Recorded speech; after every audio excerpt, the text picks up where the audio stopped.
Did you know you're using up to 200 muscles when you take a step? Did you know it takes 17 muscles for your mouth to smile and 43 to frown?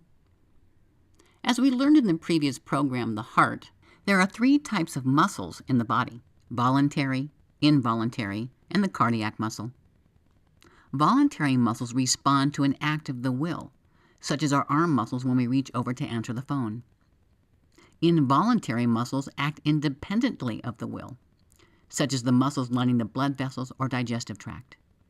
The cardiac heart muscle is a little of both, beating independently of the will, but still responding to the effects of fear, danger, and stress. The involuntary muscles are affected by exercise and conditioning, but not to the same extent as the voluntary or the cardiac muscles.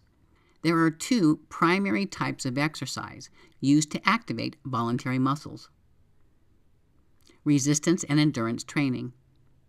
Resistance training is a form of strength training in which each effort is performed against a specific opposing force, generated by resistance to being pushed, squeezed, stretched, or bent. Exercises are isotonic if a body part is moving against the force. Exercises are isometric if a body part is holding still against the force. Resistance exercise is used to develop the strength and size of skeletal muscles.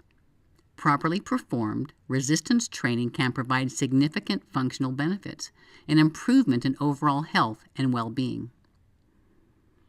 The goal of resistance training, according to the American Sports Medicine Institute, is to gradually and progressively overload the musculoskeletal system so it gets stronger. Research shows that regular resistance training will strengthen and tone muscles, as well as increase bone mass. Using a muscle to push or pull until it cannot push or pull anymore is called lifting to failure.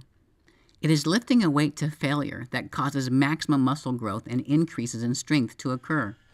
Lifting a weight that is too light does not provide ample resistance for growth or toning to occur.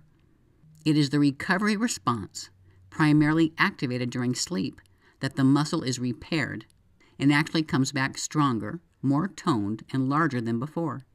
It is adaptation to stresses placed on the muscle that cause it to grow stronger. Continued stresses create greater strength. Resistance training can be performed using various types of exercise equipment, such as resistance bands, exercise machines, and free weights, such as dumbbells, barbells, and kettlebells. Swimming is also a resistance activity, however not the most effective. Endurance training refers to an athlete's ability to engage in prolonged exercise for minutes, hours, or even days. It can also be used to describe the act of exercising to increase endurance in terms of distance, intensity, or frequency. When most people talk about endurance, they are referring to aerobic endurance, which is often equated with cardiovascular fitness.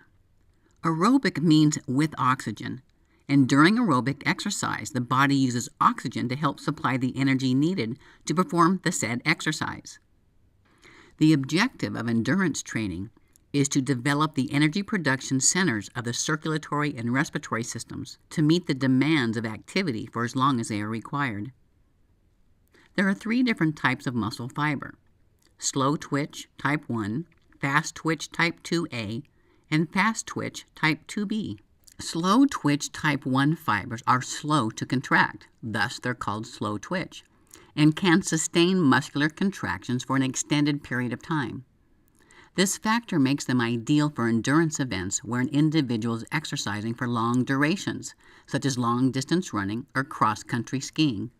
They also contain large and numerous mitochondria, which aid in their oxidative metabolism or their use of oxygen. These types of fibers are fatigue-resistant, but are only able to produce a relatively low level of force. For the average sedentary child or adult, slow twitch fibers comprise approximately 50% of their muscular tissues. Endurance athletes, such as marathon runners and distance cyclists, often possess up to 90% slow twitch fibers.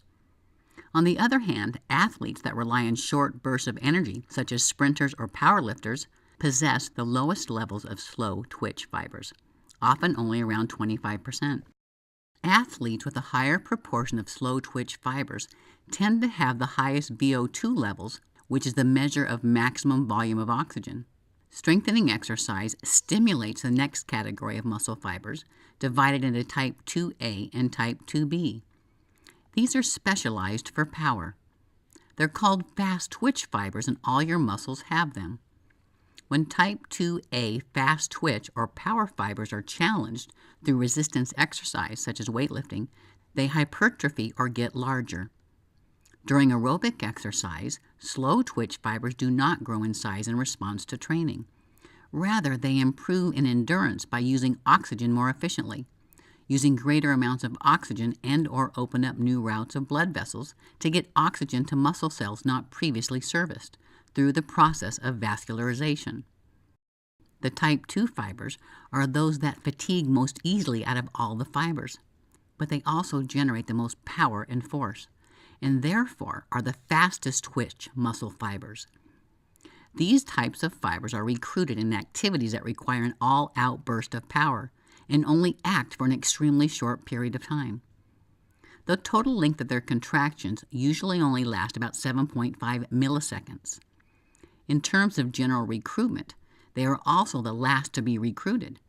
For example, upon normal activities, slow twitch fibers are recruited first, then followed by type 2A, and finally the type 2B, which are recruited to produce maximum strength.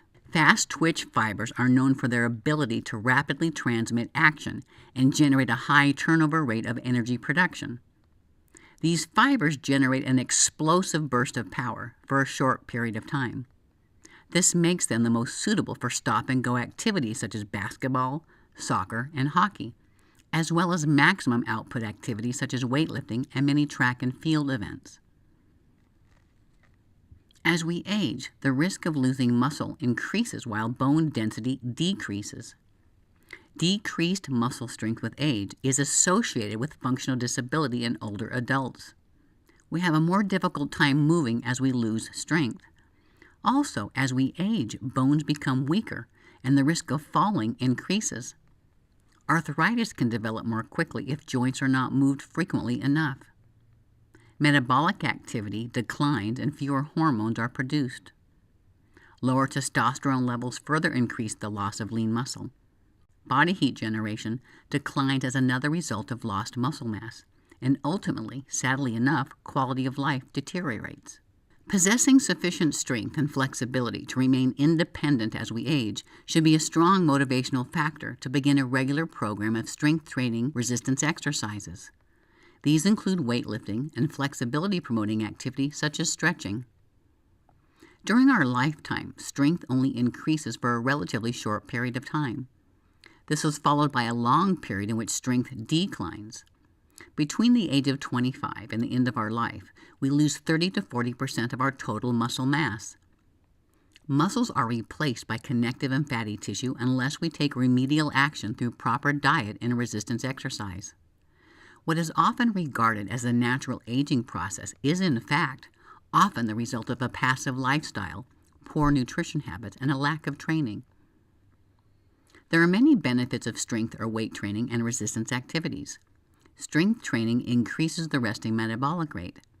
Based on research studies conducted at Tufts University and the University of Maryland, standard programs of progressive resistance exercise can increase lean muscle weight by 3 to 3.5 pounds and resting metabolic rate by 6.8% to 7.7% after 3 to 4 months of regular training, respectively.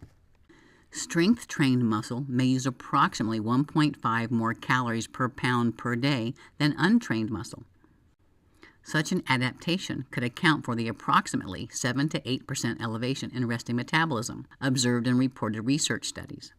Since strength training does have a significant elevating effect on resting metabolic rate, it is therefore a highly beneficial exercise for increasing daily caloric usage and fat loss.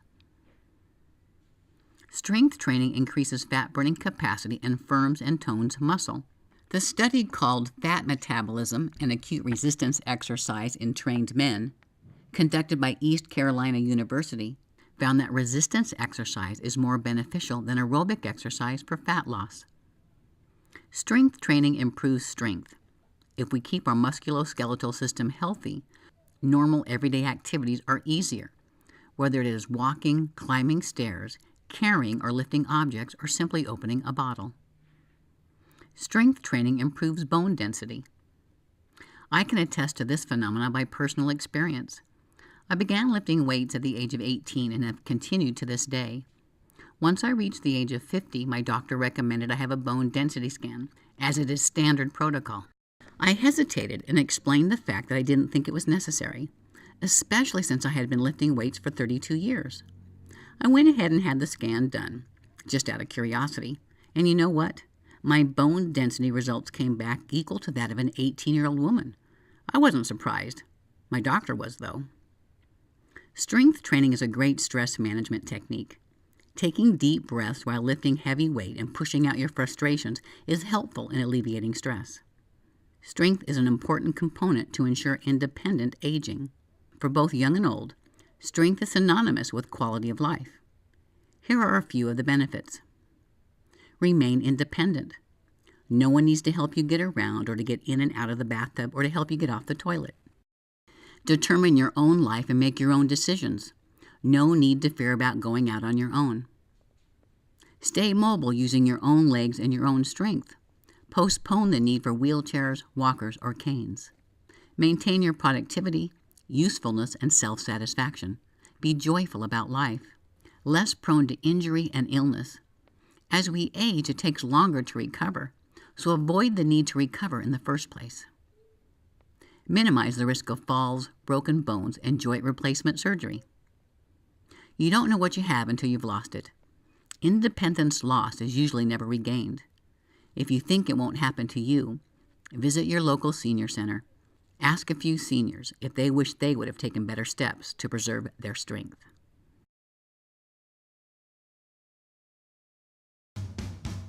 The next program, number 9, continues on the topic of body basics and how the skeletal system affects health and wellness.